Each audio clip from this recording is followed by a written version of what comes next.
नमस्कार विद्यार्थी मित्रों, आज मैं आपको कक्षा 7 विषय सामाजिक विज्ञान में प्रकरण नंबर 9 राज्य की शासन व्यवस्था की चर्चा करूंगी। तो बच्चों, जैसा कि हम लोग जानते हैं, हमारे देश का संचालन 3 स्तर पर होता है। वो कौन कौन से स्तर है बच्चों? तो स्थानीय स्तर पर, राज्य स्तर पर और केंद्रीय स्तर पर। स्थानीय स्तर पर जो कार्य होता है बच्चों, तो उसके बारे में हम पिछले चैप्टर में पढ़ चुके हैं। स्थानीय स्वराज्य की संस्थाओं के कार्यकलाप के बारे में हम जान चुके हैं। प्रस्तुत प्रकरण में हम लोकतंत्र में राज्य स्तर पर कैसे संचालन होता है, राज्य सरकार कौन से कार्य करती है, विधानसभा के सदस्य और मंत्रियों की भूमिका क्या है, लोग सरकार के सामने अपने प्रश्न की प्रस्तुति किस तरह करते हैं, लोक शासन के सामने अपने विचार कैसे रखते हैं, किसी कार्य की मांग किस तरह करते हैं।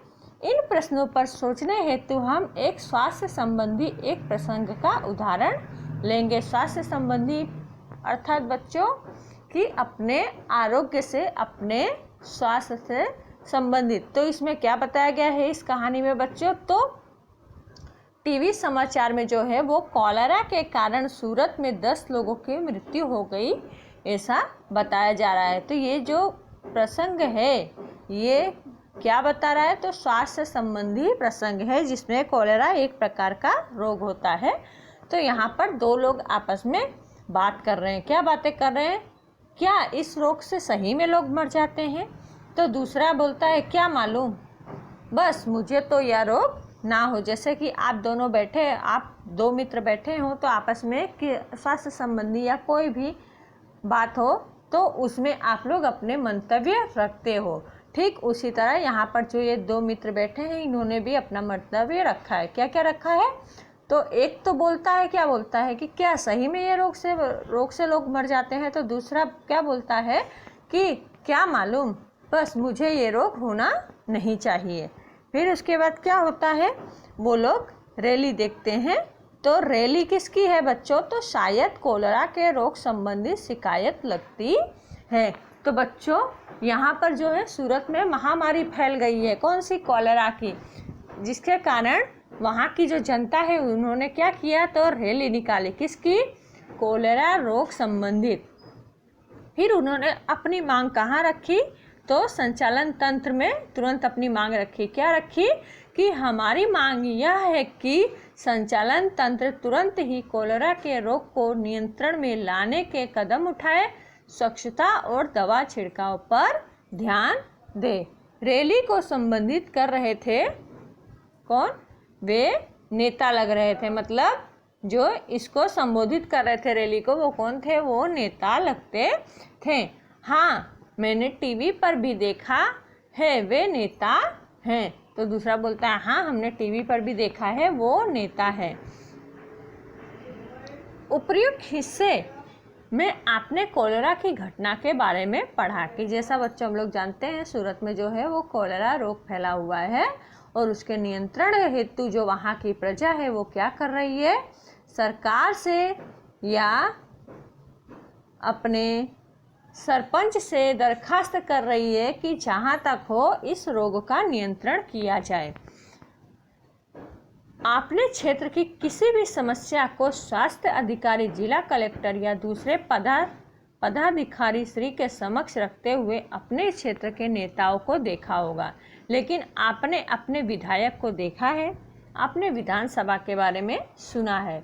विधानसभा के सदस्य को विधायक कहते हैं। कभी काल बच्चों प्रश्न पूछाता है कि विधानसभा के सदस्य को क्या कहते हैं? तो विधायक कहते हैं, जिसको MLA member of legislative assembly के रूप में भी विधायक को पहचाना जाता है। MLA की पसंदगी जनता द्वारा सीधे चुनाव से होती है। अपने मत क्षेत्र में निर्वाचित होकर वे विधानसभा के सदस्य बनते हैं और सरकार बनाते हैं। इस पर से हम कह सकते हैं कि विधानसभा के सदस्य लोगों का प्रतिनिधित्व करते हैं। भारत के प्रत्येक राज्य में विधानसभा होती है। राज्य के विस्तारों को भिन्न भिन्न चुनाव क्षेत्र में विभाजित किया जाता है। प्रत्येक चुनाव क्षेत्र में से एक एक सदस्य निर्वाचित होता है। गुजरात में विधानसभा की कुल बैठकें कितनी है? 182 प्रत्येक राज्य की विधानसभा के सदस्यों की संख्या भिन्न भिन्न होती है। उनकी सदस्य संख्या जनसंख्या के आधार पर तय होती है। आपको पता होगा कि हर 5 साल में जब चुनाव होता है तब लोग अलग अलग पक्ष में से उम्मीदवारी करते हैं। अपक्ष के रूप में भी उम्मीदवारी की जा सकती है। अतः विधायक विभिन्न राजनीतिक पक्ष के तथा कुछ विधायक किसी भी दल के ना होकर निर्दलीय होते हैं। गुजरात का विधानसभा भवन राजधानी गांधीनगर में। बच्चों ये जो फोटो है किसकी है? तो गुजरात के विधानसभा भवन की है जो गांधीनगर में स्थित है। जो लोग विधायक होते हैं उनमें से मंत्री या मुख्यमंत्री कैसे बनते हैं यह हम जानें। चुनाव के बाद जिस राजनीतिक पक्ष का विधानसभा में बहुमत हो या बहुमत सदस्यों का समर्थन हो उस पक्ष की सरकार बनती है। तो बच्चों विधायक में से मुख्यमंत्री मंत्री कैसे बनते हैं? तो बच्चों चुनाव के बाद जो है जिस राजनीतिक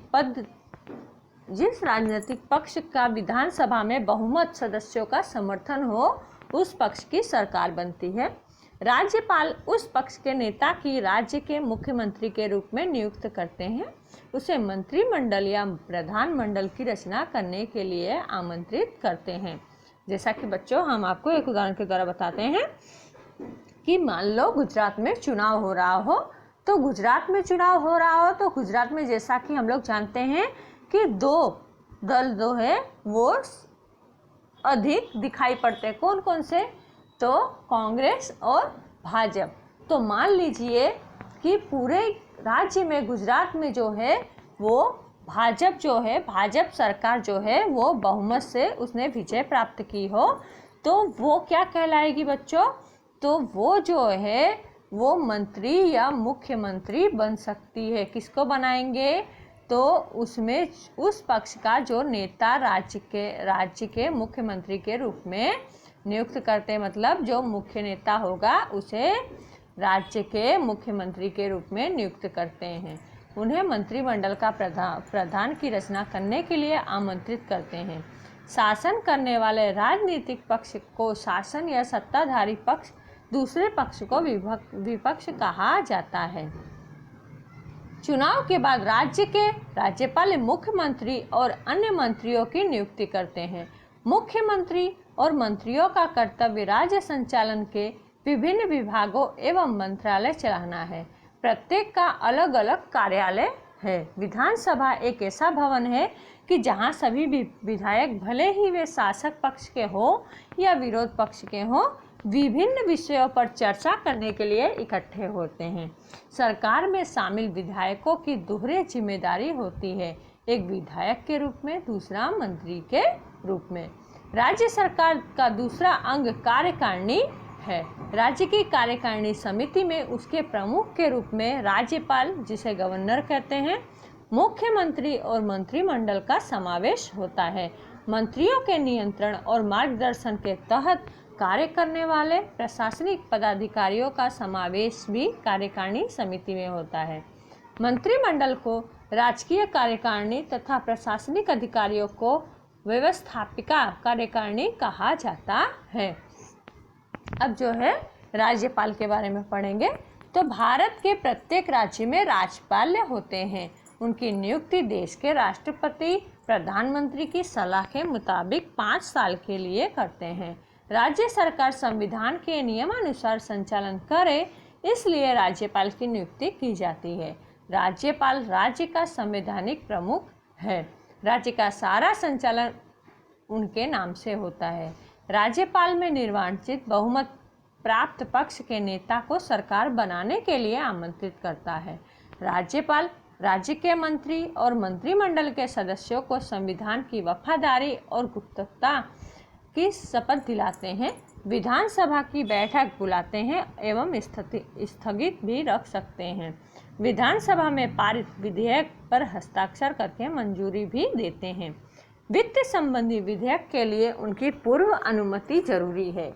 विधानसभा द्वारा 3 वाचन से पारित विधेयक पर अध्यक्ष स्पीकर के हस्ताक्षर होने राज्यपाल के हस्ताक्षर के लिए भेजा जाता है और उनके हस्ताक्षर होने के बाद ही विधेयक कानून बनता है।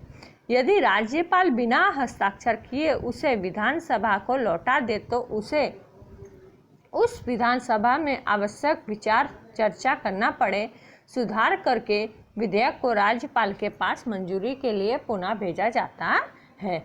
वे आपातकालीन स्थिति में अध्यादेश जारी करते हैं। सर्वोच्च न्यायालय के अंतर्गत आए हुए न्यायालयों के न्यायाधीशों की भी नियुक्ति करते हैं। राज्य की गतिविधि के बारे में राष्ट्रपति को अवगत कराते हैं। अब मुख्यमंत्री, तो मुख्यमंत्री मंत्रिमंडल का प्रमुख है। राज्य सरकार में मुख्यमंत्री का स्थान बहुत ही महत्वपूर्ण है। उन्हें मुख्य प्रधान या सीएम, जिसको चीफ मिनिस्टर के रूप में भी जाना जाता है। मुख्यमंत्रियों को राज्य के संचालन के भिन्न भिन्न विभाग सौंपते हैं। कभी कभार मंत्रिमंडल की बैठक भी बुलाते हैं। प्रत्येक मंत्री के कार्यों पर निगरानी रखते हैं और मार्गदर्शन देते हैं। मंत्रिमंडल द्वारा किए गए निर्णयों राज्यपाल को अवगत कराते हैं। आवश्यकता पड़ने पर मंत्रिमंडल की पुनर्रचना भी करते हैं। मंत्रिमंडल राज्य सरकार को सौंपे गए विषय संबंधी नीति तय करता है, उसका अमल करता है।